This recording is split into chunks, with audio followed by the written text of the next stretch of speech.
Les récents propos de Moïse Katumbi, président des Ensembles pour la République, sur les chaînes françaises sont loin d'être oubliés par la classe politique en République démocratique du Congo. Quelques analystes politiques rencontrés ont voulu revenir sur cette sortie médiatique de Moïse Katumbi.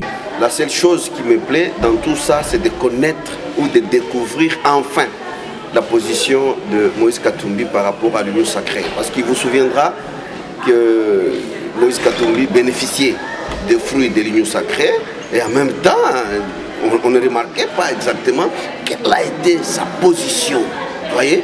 Mais au moins aujourd'hui, il se prononce clairement qu'il n'est plus de l'Union sacrée et qu'il est parti de l'Union sacrée. Moi, je crois que cette défection-là est à saluer. Il faut pas faire la politique de l'autruche.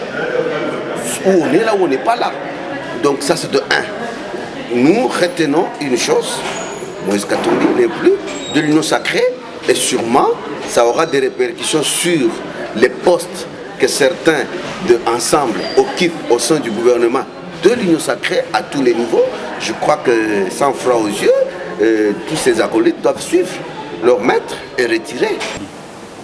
La prise de position de Moïse Katumbi, c'est un non-événement parce que c'est quelqu'un qu'on connaît comme étant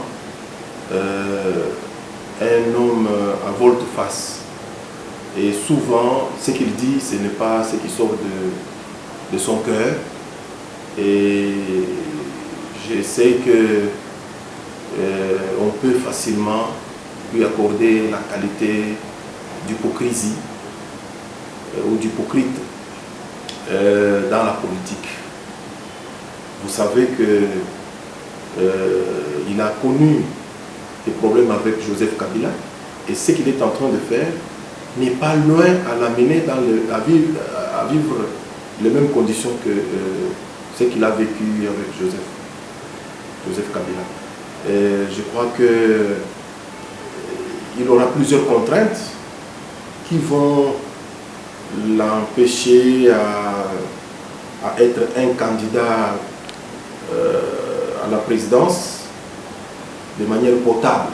Ce sera un candidat indigeste parce qu'il y a la loi derrière lui, il y a les années judiciaires qui le pourchassent et il y a aussi le problème de nationalité, là où il n'a pas encore donné des réponses satisfaisantes sur l'origine de sa mère, zambienne, congolaise, et surtout que son père est italien, grec, juif, comme vous le savez. Alors, je crois que ça ne sera pas un candidat potable à la présidence de la République en RDC. Signalons qu'après l'annonce de sa candidature aux élections de 2023, un congrès est prévu à Lubumbashi dans la province du Haut-Katanga afin d'avaliser cette haute ambition politique du président de Ensemble pour la République.